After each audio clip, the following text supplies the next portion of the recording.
chance de rencontrer 2 auteurs, incroyables, à la plume et aux propos incroyables, ainsi que, quelqu'un qui a un poste clé dans un projet magnifique. On va commencer par, Rachida Azdouz.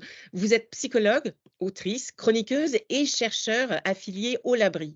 Le Labri, pour ceux qui ne connaissent pas, c'est le laboratoire de recherche des relations internationales à l'Université de Montréal. Récipiendaire du prix Ghislaine Coutu-Vaillancourt en 2014, Rachida, vous avez eu ce prix pour votre contribution au dialogue et au rapprochement interculturel en langue française. Bonjour. Quoi de mieux que cette introduction, qui fait, écho à notre, rencontre?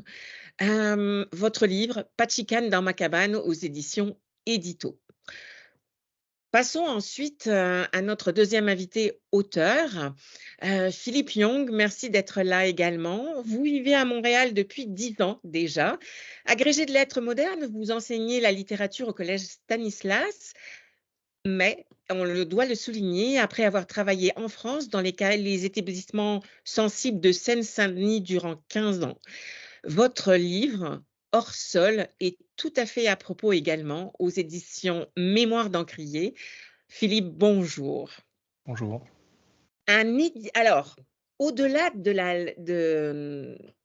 l'acte d'écrire, il y a des acteurs qui sont extrêmement, importants, par rapport à la langue française, par rapport à la culture et par rapport à l'interculturel.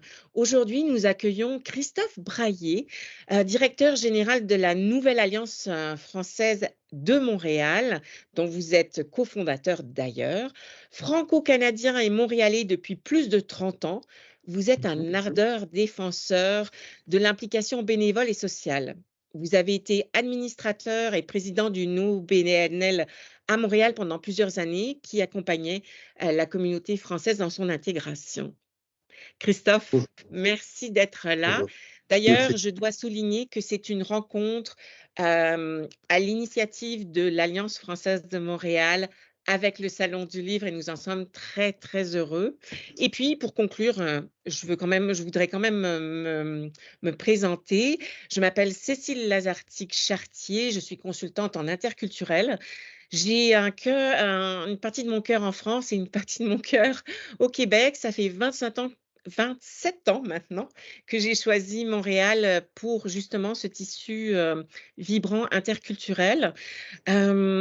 Aujourd'hui, j'accompagne même si j'ai travaillé, pendant, longtemps, dans le monde de l'édition, aujourd'hui, j'accompagne les entreprises et les individus à développer leur intelligence culturelle, un savant équilibre entre humanisme et efficacité. Merci d'être là aujourd'hui. Alors, le sujet est extrêmement riche, profond, on pourrait partir dans tous les sens.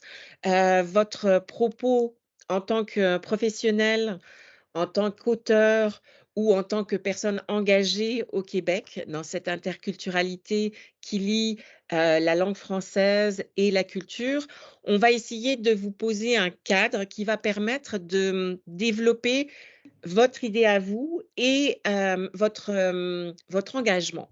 Parce que, quand qu'on parle de livres ou qu'on parle d'actions concrètes, sociales, dans le tissu, multiculturel qu'est le Québec aujourd'hui, c'est extrêmement important de travailler de concert. Alors, hem je vais aborder, puisque nous sommes avec, nos amis du Salon du livre de Montréal, l'aspect plus, littéraire, en commençant. Hem, je vais m'adresser à Rachida en premier. Qu'est-ce qui vous a poussé à écrire, en particulier ce livre qui était le beau prétexte de notre rencontre, «Pas de chicane dans ma cabane». Rachida. Bien, bonjour Cécile, merci et merci de m'avoir invitée à partager cette discussion avec Philippe, dont j'ai adoré le livre et que j'ai dévoré. Alors, pourquoi ce livre? Dans le fond, ce livre, c'est le 2e, de la trilogie que j'ai consacrée au débat identitaire au Québec. Ce livre m'a été inspiré par une controverse une controverse assez violente et polarisante sur l'appropriation culturelle. Mmh. Alors, cette polémique qui a divisé le Québec durant l'été 2018 a conduit à l'annulation de 2 spectacles, après que des Mmh. militants antiracistes et des militants issus des Premières Nations aient dénoncé ces œuvres et qualifié ces spectacles qui racontaient des épisodes douloureux de l'histoire. On les a accusés de ne pas avoir associé les principaux concernés, ou du moins de ne pas les avoir suffisamment consultés. Alors, dans ma perspective, qui est une perspective interculturelle, le métissage, surtout dans le Mmh. domaine des arts et de la littérature, le fait d'aller à la rencontre de l'autre sur son terrain, c'est davantage une manifestation d'empathie et de rapprochement qu'une manifestation d'appropriation culturelle.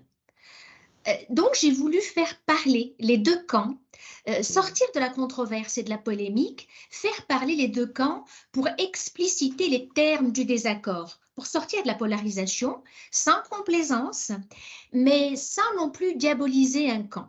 Et je l'ai fait sous la forme d'un dialogue entre la poule et l'œuf, parce que la controverse était de cette nature-là. C'était qui a commencé, la poule ou l'œuf, qui a ouvert les hostilités. Et donc, j'ai fait dialoguer la poule et l'œuf dans ce livre que j'ai appelé Pas de chicane dans ma cabane, une expression québécoise qui veut dire on ne veut pas de dispute dans notre maison. Comment a été reçu votre livre, au niveau, québécois, de la francophonie? Heu, Y a-t-il eu des échos, par exemple, en Europe francophone ou dans d'autres pays francophones?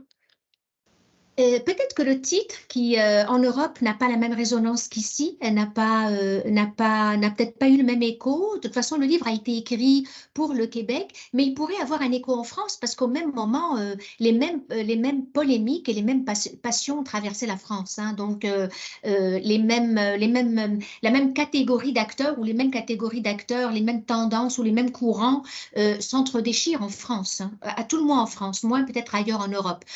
Donc le livre peut très bien toucher les Français.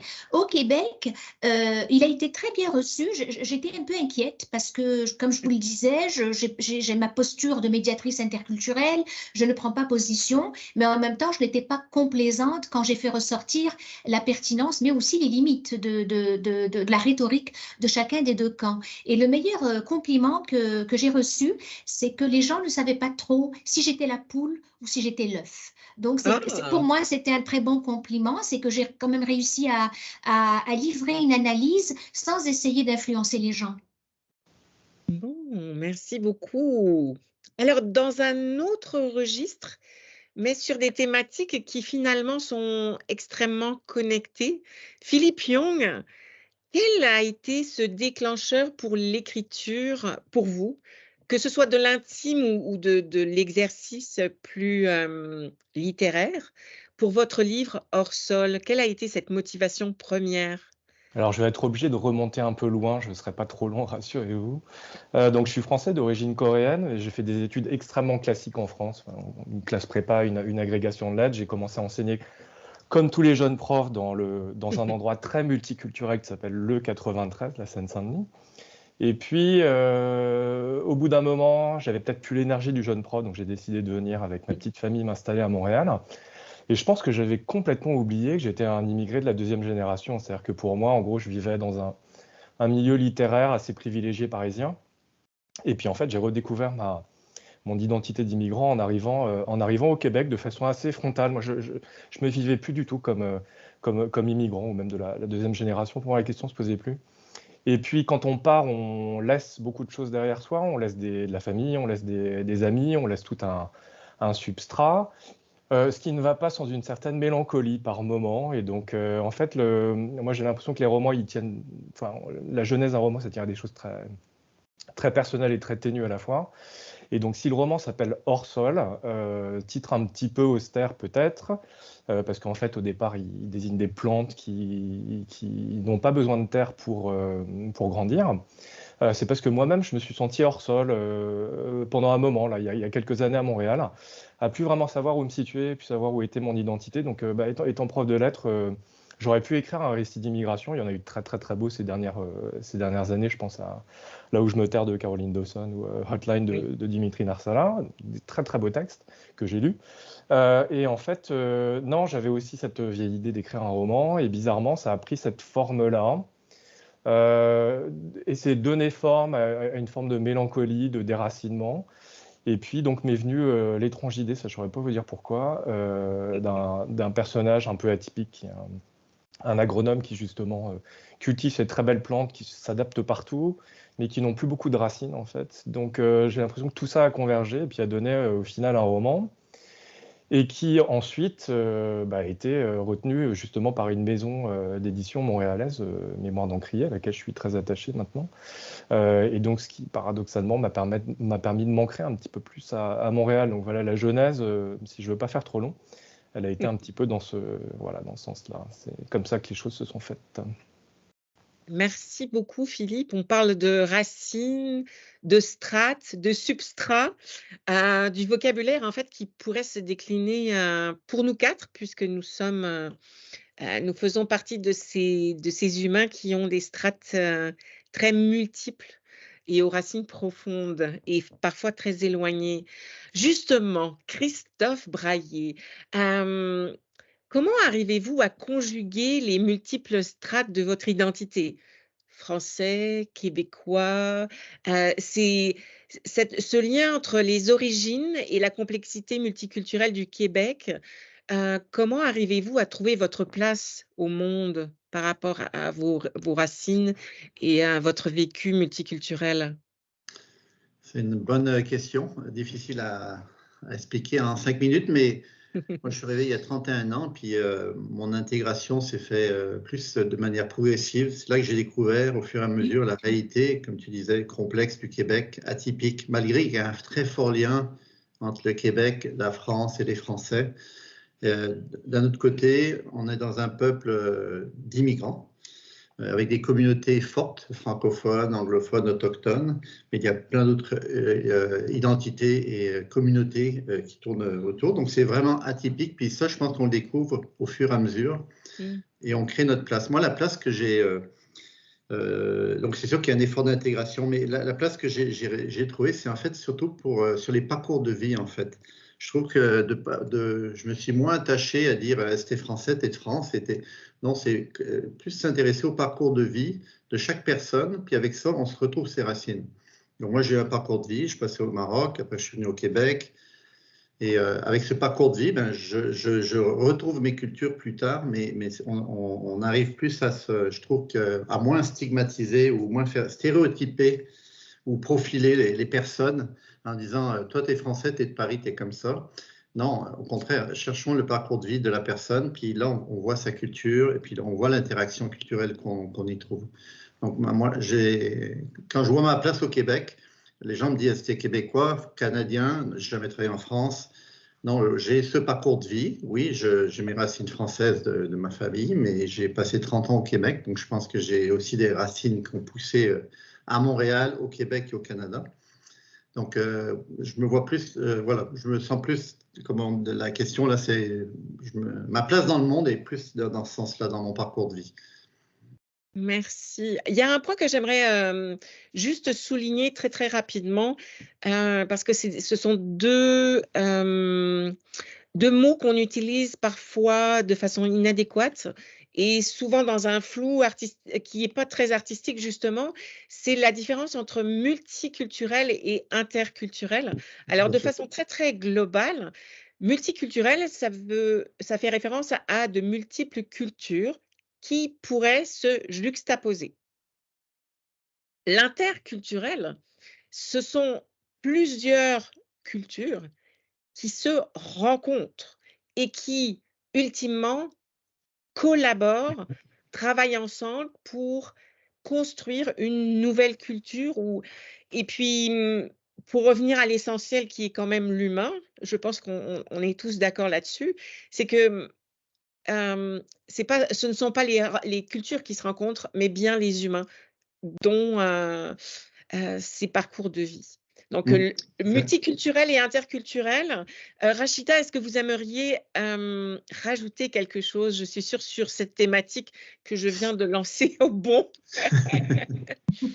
En fait, rapidement, l'interculturalisme, le multiculturalisme et l'assimilationnisme ou le modèle républicain ou l'idéal républicain à la française, ce sont en fait trois modèles politiques de gestion de la diversité ou d'aménagement du pluralisme. Trois modèles politiques, le multiculturalisme anglo-saxon qui a cours en Grande-Bretagne, mais aussi ici au Canada. Ici au Canada, il est intégré à la Constitution. Donc, il y a une valeur constitutionnelle. Alors que le modèle interculturel, c'est une approche qui est favorisée par le Québec, étant donné que le Québec est francophone, et le Québec a souhaité se distinguer du multiculturalisme canadien en adoptant son approche interculturelle qui se réclame en quelque sorte entre les deux. Elle prend du modèle multiculturaliste canadien le respect de la différence, l'éloge de la différence et le droit à la différence, et elle prend du modèle français le souci du commun et de la cohésion sociale. Donc, en résumé, c'est un peu ça. Merci beaucoup. Alors, pour revenir à cette question de comment conjuguer les multiples strates de nos identités, des origines à la réalité multiculturelle, Philippe, vous abordiez vos origines coréennes, votre vécu en France et votre vécu au Québec. Comment vous conjuguez justement, comment vous trouvez votre place au monde? Je commence par un silence parce que la question est vraiment pas évidente. Non, et puis avec le roman, j'ai encore compliqué les choses parce que j'ai pris en plus un personnage qui est un Européen du Sud, donc pas quelqu'un qui aurait eu le même parcours que mes parents, donc un Portugais qui fait ses études en France et qui parcourt le monde. Alors ça dit un petit peu toute la difficulté de la difficulté de se situer, la difficulté de la question. Je suis arrivé, comme beaucoup de Français au Québec, avec tous les contresens que font beaucoup de Français au Québec et que, Cécile, vous devez expérimenter, que vous devez peut-être détricoter très souvent, j'imagine, en pariant sur l'idée que j'arrivais mais vraiment des erreurs, je m'excuse auprès de tous les Québécois s'il y en a qui écoutent, en disant j'arrive dans une sorte de pays neuf, une sorte de Babylone, comme ça, où on peut s'installer, et puis ça va être très multiculturel. J'avais pas compris grand-chose. Je comprenais pas que le Québec était le produit du conflit de deux empires, qu'il y avait quand même des questions d'identité qui étaient très compliquées avec la France, qu'il y avait une identité québécoise extrêmement forte et avec vraiment cette relation que je trouve difficile aux Français en fait, en réalité. S'ajoutait à ça en plus mon héritage coréen, asiatique. Donc j'ai eu beaucoup de mal à me situer. Je suis passé, je pense, par à peu près pas mal de phases que les Français traversent, à essayer évidemment de rencontrer du monde, à me rendre compte que la proverbiale et légendaire spontanéité des Québécois souvent s'arrêtait à la porte de leur maison ensuite, ce qui reste une vérité qui me blesse encore. Hein. Enfin, c'est dur de rentrer dans l'intimité des gens, sauf quand on y est introduit en fait. Je me suis rendu compte que le modèle était plus tribal qu'européen. Il y avait quelque chose d'intéressant ici. Ensuite, je suis passé par la phase de si je peux pas vraiment rencontrer de Québécois, c'est pas grave, je travaille dans un lycée français, mais on peut pas vraiment vivre comme ça. Et puis j'en suis arrivé finalement à des solutions qui sont des solutions peut-être un peu transitoires. Alors d'une part, je suis publié dans une maison montréalaise, mais qui publie des auteurs de la diversité. Et donc j'ai rencontré la planète entière chez Mémoire d'Encrier. Écrire un bouquin, c'est un petit objet magique qui ouvre beaucoup de portes, la preuve. On se rencontre à travers ça aussi. Et puis donc du coup, j'ai fait des rencontres extraordinaires là, dans la dernière année. Et puis donc, pour pas prendre trop de temps, moi je vais revenir à un concept qu'a développé quelqu'un que j'aime beaucoup, qui s'appelle Amado Sadio Barry, que connaît Rachida, dans un très beau bouquin qui est un peu passé sous le radar, qui s'appelle Diversité culturelle et immigration chez XYZ. Et lui, il propose, contre les identités qui se braquent les unes contre les autres, la notion d'identité passerelle, en disant que finalement, quand on a des parcours de vie si complexes que les nôtres, eh ben, on est bien obligé de dire qu'on est traversé par des identités, enfin, qu'elles viennent de nos origines ethniques, religieuses, sociales, notre formation. Et donc moi, j'ai l'impression que je suis la résultante de quelque chose. Alors c'est un peu instable, mais ça a le mérite d'exister. J'aime bien cette idée d'identité passerelle qui est mouvante, mais qui existe. Hein. C'est pas un état transient comme ça qui serait condamné à être toujours à une forme d'inconstance. Donc moi, j'ai l'impression que je me définis comme ça. Voilà, je suis un peu traversé, de ce que disait Christophe, par toutes les expériences qui à la fin donnent je vais un peu plagier ce cher Julien Gracq que j'adore, qui donne la forme d'une vie à partir d'un certain âge. Voilà. Oui, tout à fait. Merci Philippe. Je pourrais témoigner sur le fait que moi, ça fait 27 ans que je suis au Québec, et donc je suis issue de cette expérience franco-française, puisque je suis née en France. Pays-Bas déjà nordique, l'Italie plus avec une culture latine. Et quand je suis arrivée au Québec, ma façon de rentrer dans la culture et d'intégrer tout ça, c'est de travailler dans les arts. Parce qu'il y avait, c'était dans les arts vivants au début, donc la danse, on exprimait des choses, mais il y avait cette communication, un mot un peu grandiloquent, mais c'était aussi une communion avec les autres en passant par le corps. Et puis après, je suis revenue à mes premières amours et j'ai travaillé dans le milieu d'édition, mais c'était vraiment de rentrer dans le concret avec les gens, de manière à finalement m'affranchir des lieux communs pour autant que ce soit possible, et de rentrer dans le vif du sujet en faisant avec les gens. Et ça a été, pour moi, ça a été une façon d'unifier un peu mon expérience. Ceci étant dit, quand les gens me demandent: «Est-ce que tu te sens québécoise?», je réponds d'une façon un peu détournée que je suis très heureuse au Québec et que c'est une expérience de vie incroyable. Est-ce que je me sens québécoise? Le Québec m'a changée à tout jamais, mais est-ce que je me sens profondément québécoise? Je ne sais pas, mais je ne sais plus. Voilà. Comment votre activité professionnelle résonne-t-elle par rapport au français, au lien entre la langue française et l'interculturel, entre les lettres et le vécu et l'interculturel, justement cette force pour bâtir un Québec ensemble? Peut-être que Christophe, vous pourriez lancer le sujet, parce que vous êtes au cœur de quelque chose d'incroyable avec l'Alliance française Oui, de tout à Montréal. fait. C'est exactement notre sujet, oui. On a réouvert l'Alliance qui a démarré en 1902. 20 ans plus tard, on a réouvert il y a 4 mois. Puis oui, la mission des Alliances, en fait, c'est un réseau culturel mondial. On est une organisation indépendante à but non lucratif, mais on suit une mission globale de toutes les alliances, des 840 alliances françaises au monde, mission pédagogique, culturelle et interculturelle. Et notre vision, tout est lié. C'est-à-dire que la pédagogie, c'est l'écho et les examens. Le culturel, c'est promouvoir la culture francophone par des événements. Et l'interculturel, là, c'est vraiment faire un regard croisé entre les communautés par des ateliers, des conférences, etc., etc. Donc tout est interrelié. On part du principe que c'est important de connaître les cultures au Québec, s'intéresser à son histoire, reconnaître ses cultures et la nôtre, et ça englobe la langue française, apprendre la langue. Donc comprendre ses interactions, etc., etc. Donc on baigne là-dedans, puis c'est vraiment notre mission où on va travailler. Merci Christophe.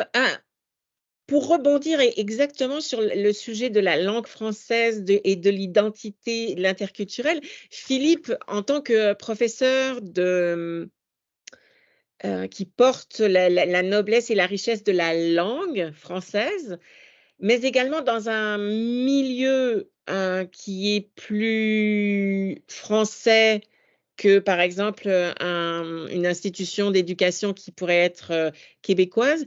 Comment vous arrivez à à conjuguer l'aspect activité professionnelle et le rapport avec le français et l'interculturel?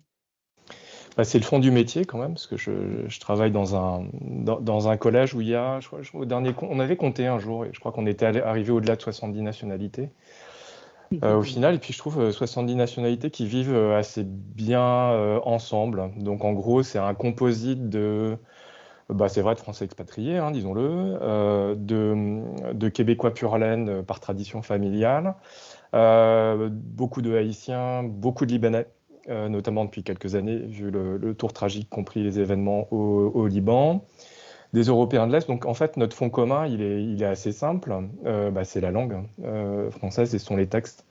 Alors, fond commun à différents degrés, c'est-à-dire qu'il y a des gens qui parlent le français à la maison, il y a des gens qui sont au contraire, qui sont arabophones par exemple, et dont le français n'est que la troisième langue. Et donc, oui, quelquefois, bon, c'est très intéressant, mais quelquefois, c'est difficile de faire exister le français même comme langue de communication. Moi, j'entends pas mal d'anglais dans les couloirs quand on sort de mes cours. Okay. Et puis, quelquefois, la langue française n'est pas un donné comme ça. Quelquefois, c'est aussi une contrainte. Alors, moi, j'essaie toujours de dire à mes élèves que plus on parle de langue, plus on a accès à des univers mentaux comme ça, et que c'est vraiment, vraiment extraordinaire. Les textes, ils ont ça de très bien, qu'ils sont porteurs d'une forme d'universalité dans les questionnements. Je sais pas, les tragédies, ça touche tout le monde. La poésie, ça touche tout le monde, si tout va bien. Voilà. Et donc au final, c'est un peu le défi du quotidien, de réussir à faire exister toutes ces identités autour d'une langue, puis construire des discours autour du français. Ce qui est dur, c'est de faire exister le Québec. C'est-à-dire que moi, je mets de la littérature québécoise dans mes cours. Là, mes élèves lisent du Nicolas Dickner en ce moment. Quand j'ai des petits, ils lisent La Chasse-Galerie autant que les contes de Perrault. Mais c'est pas toujours évident. Il y a quelquefois l'idée que non, la culture française, il faut, mais que la littérature québécoise n'a pas vraiment sa place. Alors il faut qu'on fasse comprendre aux élèves qu'on est avant tout au Québec quand même, et qu'on est dans un établissement à double tutelle entre le ministère de l'Éducation nationale français et puis également le ministère de l'Éducation québécois. Donc ça, je trouve que c'est intéressant de leur faire mesurer qu'il y a une richesse extraordinaire en fait des textes québécois également.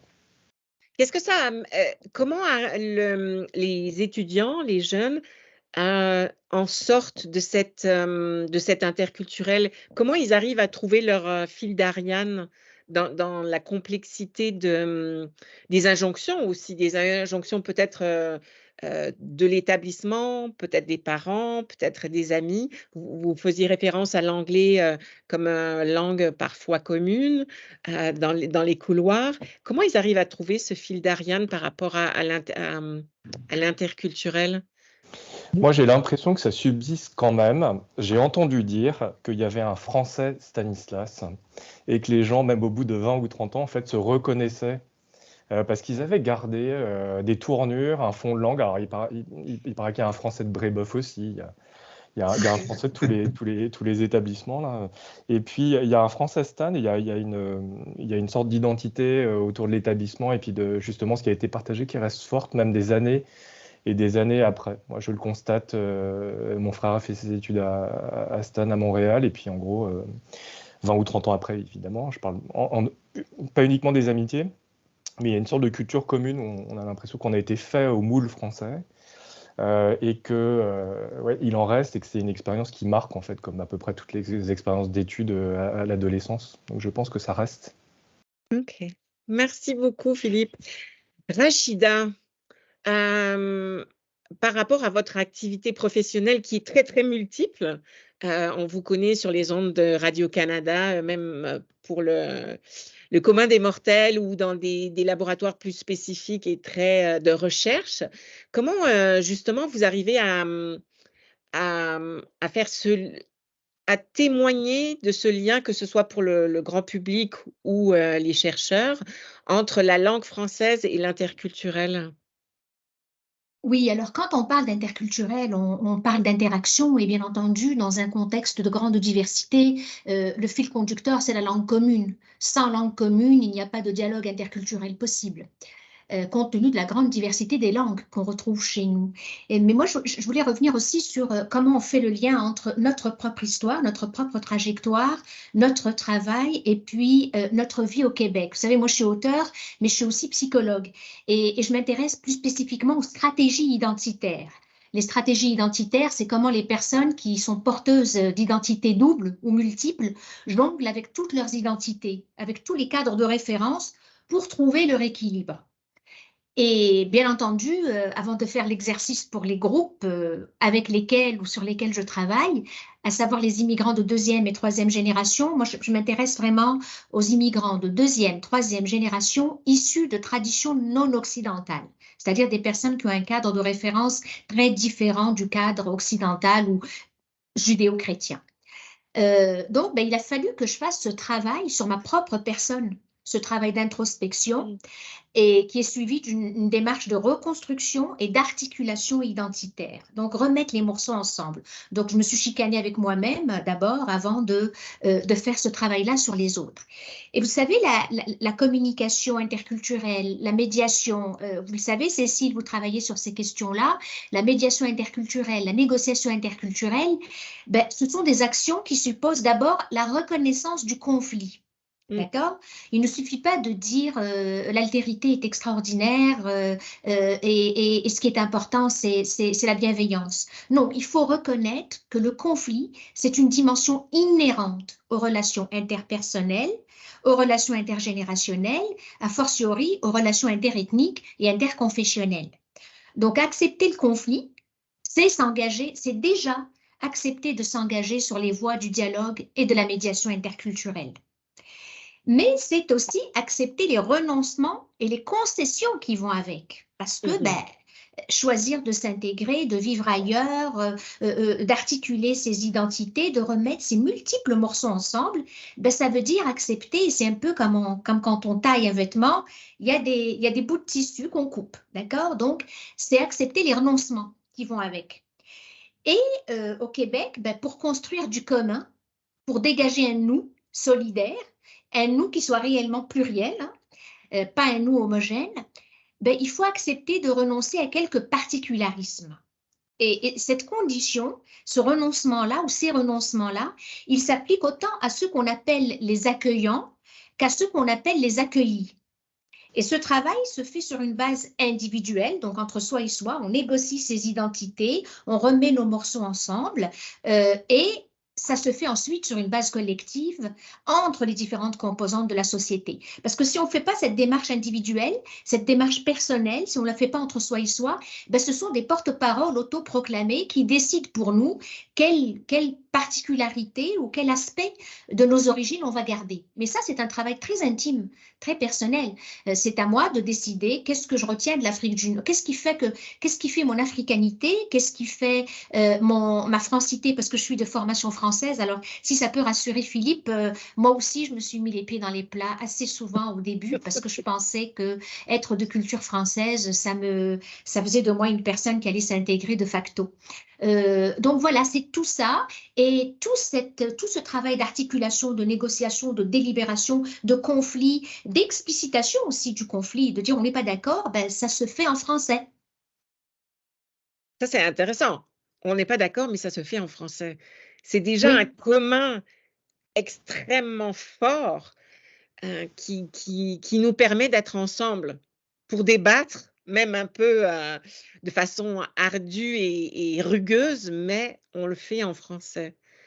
Ça, c'est extrêmement intéressant. Merci beaucoup, Rachida.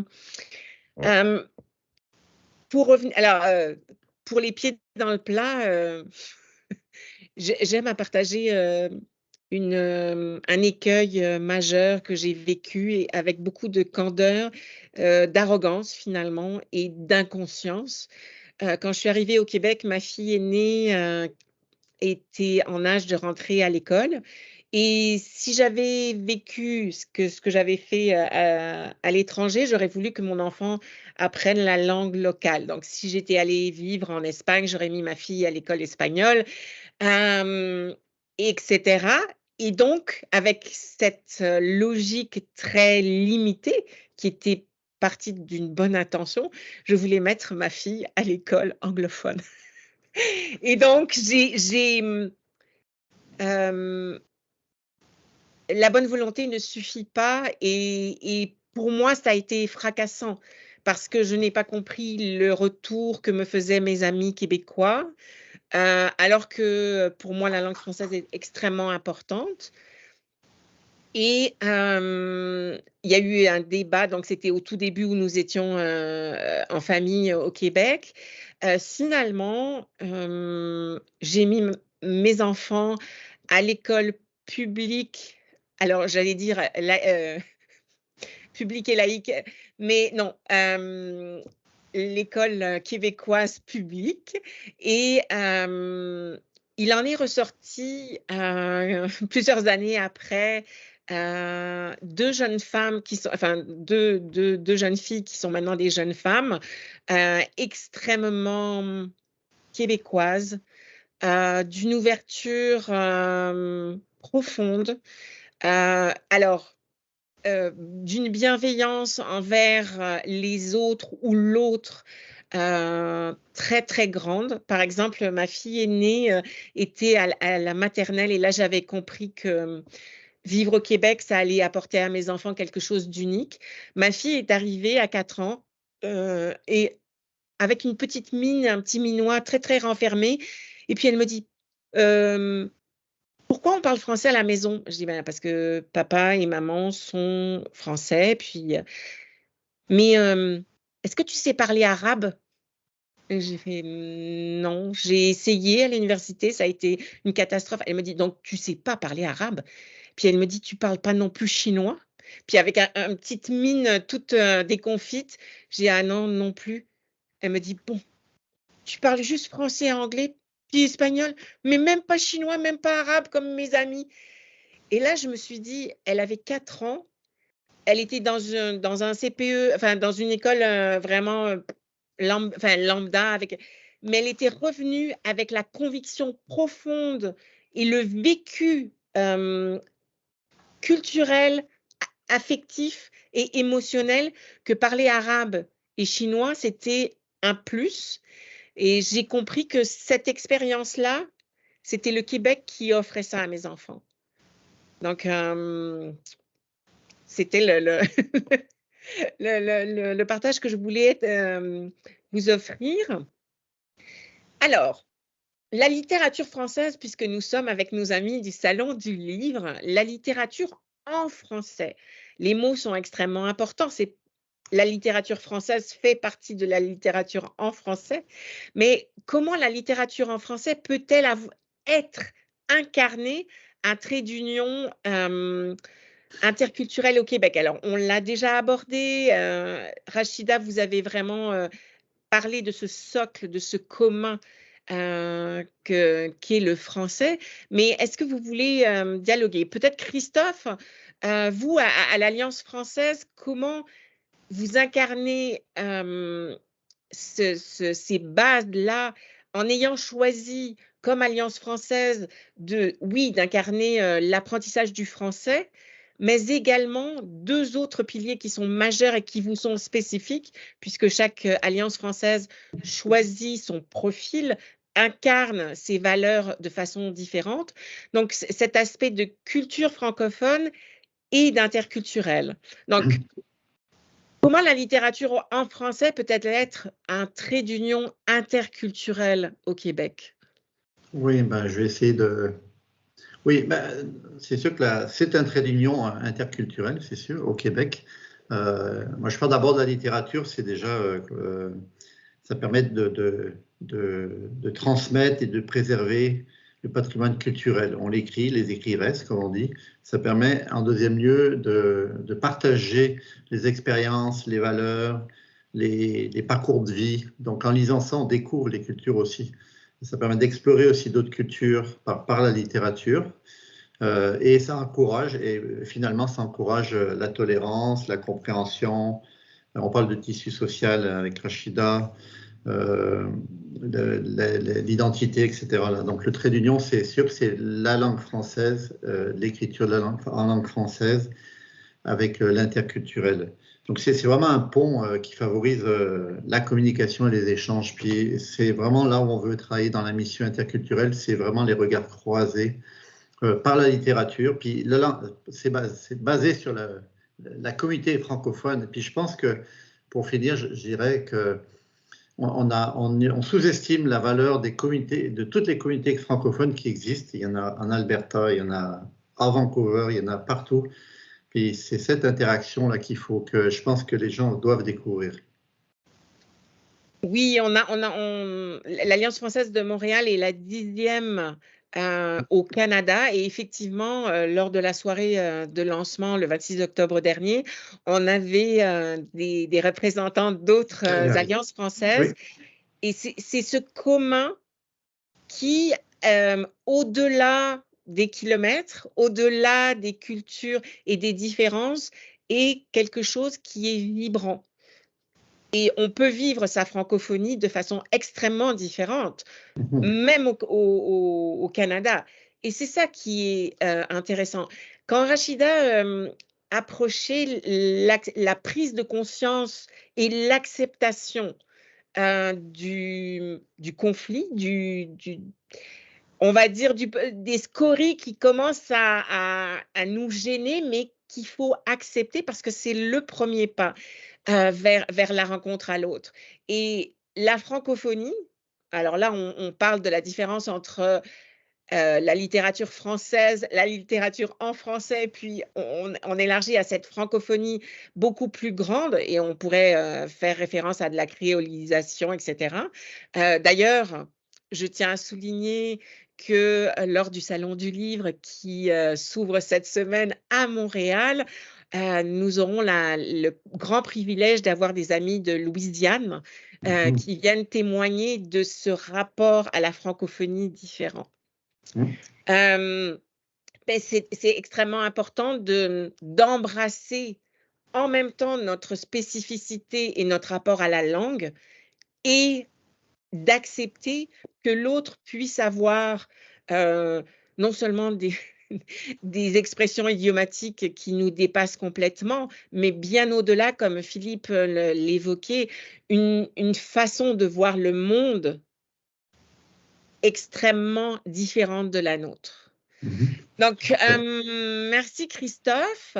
Rachida, est-ce que vous aimeriez justement nous parler de ce trait d'union interculturelle qui est la langue française au Québec? Absolument. Écoutez, vous avez devant vous d'ailleurs des personnes qui écrivent en français. Philippe et moi, en l'occurrence, alors qu'elles ont des racines qui ne sont pas françaises. Donc, nous avons chacun une histoire, un passé avec cette langue et cette culture, pour le meilleur et pour le pire. Et au Québec, la francophonie plurielle prend tout son sens.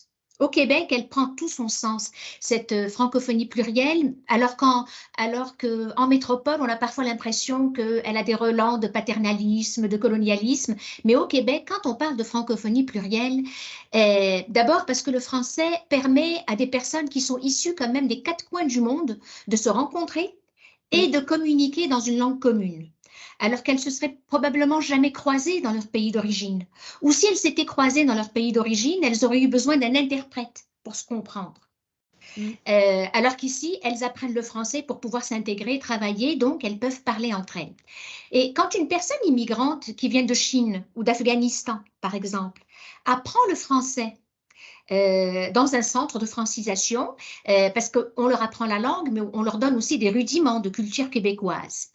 Eh bien, quand ces personnes apprennent le français et la culture québécoise, ou même quand des étudiants, des étudiantes sont exposés à la littérature québécoise dans un cégep, une université, eh bien, on va leur parler de L'homme rapaillé de Gaston Miron, on va leur parler de Gribouille d'Antonine Maillet, de La petite fille qui aimait trop les allumettes de Gaétan Soucy, des livres de Bise. Mais on va aussi leur présenter la littérature québécoise, comme de la littérature québécoise, L'ingratitude de Yin Chen, Orson de Philippe Young. Bientôt, vous serez étudié dans les cégeps, Philippe.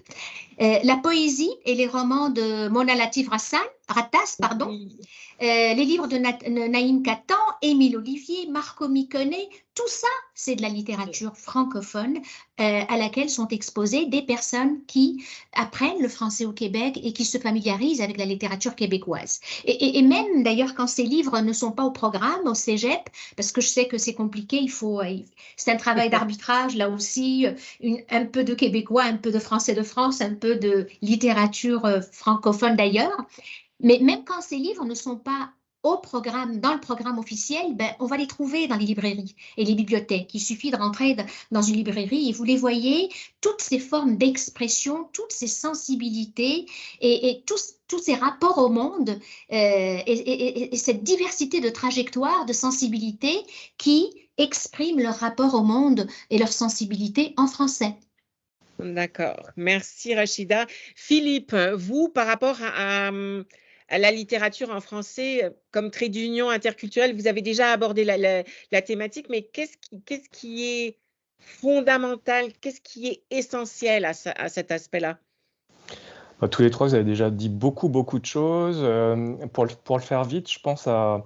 Moi, ça me fait penser à une chose. Je parlais de Là où je me terre de Caroline Oui. Dawson, par exemple, ou de Hotline, de Dimitri Arsalin. Ce que je trouve intéressant, c'est l'engouement qu'il y a chez les Québécois pour les récits d'immigration, par exemple. Oui. Et là, on est vraiment dans Ouais. cette logique-là, parce que quand on prend Là où je me terre, il y a une forme de colère dans le livre. Le livre est très dur pour le Québec.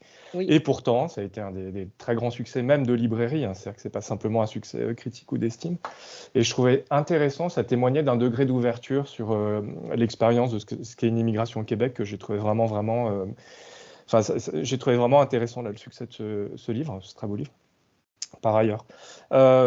Après, moi j'ai un angle un peu particulier parce que je suis chez Mémoire d'Encrier et c'est une sorte de laboratoire justement de tout ce que vous venez de dire. Parce que, en gros, pour ceux qui ne connaîtraient pas la maison, donc elle a été fondée par ce très cher René Saint-Éloi, qui est un poète haïtien, qui ensuite a accueilli évidemment des représentants de la littérature afro-caribéenne, puis des représentants d'absolument partout. Et puis également des auteurs québécois. Et donc, on est vraiment dans cette logique-là. Je prends encore un exemple d'une de mes bonnes amies qui s'appelle Carole Labarre, qui a écrit un très beau roman qui s'appelle L'Or des Mélèzes. C'est une aînée Inou, alors aînée, non, pas vraiment, elle a la cinquantaine, qui n'était jamais sortie du Québec, qui a été invitée à Étonnant Voyageur à Saint-Malo, qui a été finaliste au prix du gouverneur général. Donc il y a quand même une espèce de... c'est un champ de liberté, hein, évidemment, extraordinaire. On est face à un livre, on découvre un rapport à l'autre qui passe par un rapport à la langue. Donc ça, c'est très intéressant. Quand je vois Joséphine Bacon qui écrit à la fois en inou et en français, c'est étonnant. Et puis j'aime beaucoup l'entendre à la fois dire en français et en inou. Et puis après, là c'est une expérience que j'ai vécue un peu en direct parce que je suis allé parler de mon bouquin en France. Il y a un engouement, alors maintenant, de la vieille métropole pour la littérature québécoise contemporaine. C'est-à-dire que, voilà, On sort des arrive... clichés. Oui, on sort complètement des clichés. Ça donne Kevin Lambert qui a le prix Médicis pour Que notre joie demeure. Ça donne des livres québécois qui sont sur les listes des grands prix. Et donc là, ça y est, on a une forme de... On est arrivé, je trouve, à un stade très intéressant d'échange où on voit finalement que, c'est vrai, un livre, c'est un rapport à la langue et au monde. Et que tout le monde n'a qu'à y gagner en réalité, à lire les autres.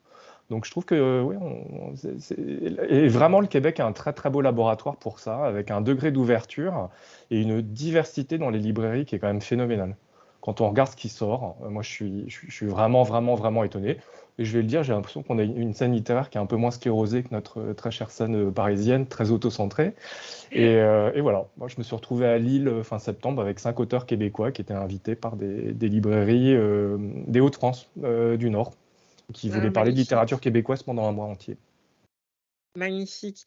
J'ai eu le plaisir de, par exemple, aller à Genève quand le Québec était au Salon du Livre de Genève, quand le Québec était invité d'honneur. Et effectivement, la puissance du partage des lettres québécoises multiculturelles et interculturelles, c'est incroyable. Et la réception aussi, parce qu'il y a une personnalité tellement riche et diverse de ce Québec, de la culture québécoise, que quels que soient vos centres d'intérêt, l'approche ou vos inclinaisons sur de la lecture plus intellectuelle, plus organique, ou même les romans, etc., que ça permet à un lectorat extrêmement diversifié d'approcher les lettres québécoises. Alors, je n'aurais qu'une invitation. La première, c'est si vous avez envie de découvrir la littérature québécoise, allez vers vos libraires indépendants et ouvrez-vous, questionnez, lancez des défis à vos libraires pour qu'ils vous amènent ailleurs. Que ce soit Mémoire d'Encrier a un fonds incroyable sur les Premières Nations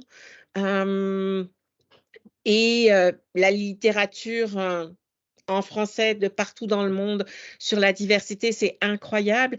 Mais allez vers les libraires et donnez-leur ce défi-là de vous amener un peu plus loin ou un peu plus profondément sur des territoires que vous ne connaissez peut-être pas. Le Salon du Livre est l'occasion, le prétexte magnifique de pouvoir aller rencontrer des auteurs, vous faire décoiffer. C'est une grande foire, donc vous trouverez de tout, des cadeaux de Noël pour les enfants, aux spécialistes de la BD en passant par le bien-être et la littérature dite plus élaborée. Bref, faites de cette rencontre avec le livre et avec les auteurs quelque chose qui vous enrichit, qui vous fait du bien et qui nous permet, en tant que communauté globale, d'avoir un peu plus de connexion et de partage. Rachida, Philippe, Christophe, est-ce que vous avez envie, pour clore cette rencontre, d'amener une idée, un commentaire ou peut-être partager avec nous un coup de cœur, que ce soit un livre, un lieu, un auteur, une autrice? Rachida. Il y a Philippe Yang, hein, je vous le recommande. Et Alors, c'est un peu plus vieux, mais parce que pour moi, ça veut dire beaucoup sur qu'on ne naît pas francophone ou francophile, on le devient, on peut le devenir. C'est l'ingratitude de Ling Shen, parce que cette femme-là est arrivée de Chine, elle ne parlait pas un traître mot de français, et elle écrit, elle a une plume, une sensibilité extraordinaire. merci. Elle ne vit plus au Québec, mais c'est une belle plume francophone. Merci beaucoup pour cette suggestion. Philippe, est-ce que vous auriez quelque chose à partager avec nous? Oui, parce qu'en retour, moi, évidemment, j'ai découvert le Québec par les livres, en lisant, et je pense toujours à une lecture qui a été fondamentale pour moi, qui est un essai de Mathieu Bellil, qui est un des très grands essayistes que je salue par ailleurs, et qui a écrit ce très bel essai qui s'appelle « Bienvenue au pays de la vie ordinaire ». Le pays de la vie ordinaire étant le Québec. Oui. Et en gros, je ne remercierai jamais assez ce cher Mathieu de m'avoir dessillé. Il m'a fait comprendre des choses. Voilà, il m'a guéri de certains contresens que j'avais pu faire sur le Québec. Donc là, si on s'adresse par exemple à des étudiants de l'Alliance française qui découvriraient le Québec et qui voudraient un petit peu mieux comprendre, voilà, l'identité québécoise, pour moi, Bienvenue au pays de la vie ordinaire, c'est chez Le Méac de Mathieu Bellil. Ça a été une lecture vraiment, vraiment fondamentale. Après, j'ai juste très rapidement un roman. Moi, je découvre l'histoire de Montréal, notamment par les romans. Alors, il y en a un magnifique qui s'appelle Morel, de Maxime Raymond Bock, au Cheval d'Août, qui est le grand roman de Montréal à travers l'histoire d'un des ouvriers qui ont participé aux grands travaux, enfin au tunnel Hippolyte Lafontaine, au pont Jacques-Cartier, et qui paradoxalement se sont fait exproprier d'un quartier qui a maintenant disparu, qui s'appelait le Faubourg Amlas, Oui. un grand quartier populaire montréalais. Donc je découvre toutes ces strates d'histoire montréalaise, moi, finalement par les auteurs. Donc Morel de Maxime Raymond Bock, c'est un très très grand livre. C'est une très très belle façon de découvrir le Québec et Montréal. Merci Philippe. Christophe, est-ce que vous aimeriez partager quelque chose, une suggestion, un coup de cœur? L'espace est à vous. Je vais rebondir sur ce que dit Philippe en disant que on a une chance d'être au Québec avec la possibilité de faire de l'interculturel, de croiser les cultures. Quand on regarde ce qui se passe dans le monde, je fais l'analogie à la librairie quand on va à la SAQ, quand on veut s'acheter une petite bouteille de vin, on a le monde entier, on a toutes les saveurs autour de nous. Le Québec, c'est un peu ça en fait. On a tout autour de nous, on n'a pas besoin on a toutes les cultures, les saveurs. Donc, je pense qu'on est, on est choyé d'être ici. Puis, je vais quand même je vais vous montrer mon prochain roman que je vais lire. C'est un si vous le essai. voyez. Voilà. C'est un essai. C'est un essai, oui, pardon. Oui, c'est un essai, oui. Voilà. Donc, je vous le recommande. Je ne l'ai pas lu, mais le libraire m'a dit que c'était très, très, très, très bien. Donc, oui, il faut aller aux librairies aussi. Je rebondis sur ce que dit Philippe et Cécile. Pour découvrir la littérature francophone, il faut aller voir les libraires, les libraires indépendants. Ils connaissent, c'est incroyable, ils connaissent tous les livres, ils vont vous parler de ça, vous pouvez passer 1 heure et puis vous partez avec 4-5 livres par contre. C'est parfait. Merci Christophe. Alors moi, comme partage, j'aimerais, pour la poésie, il y a des maisons d'édition incroyables. Mais il y a une petite maison d'édition pour laquelle j'ai eu le grand privilège de travailler pendant plusieurs années. Ce sont les Éditions du Passage, avec un travail sur la poésie, des gens peu connus, des premiers livres de poésie. Les Éditions du Passage, c'est vraiment des petits livres cousus avec un fil rouge, une très belle façon d'approcher la littérature francophone, québécoise et en particulier la poésie. Merci à vous pour cette rencontre riche.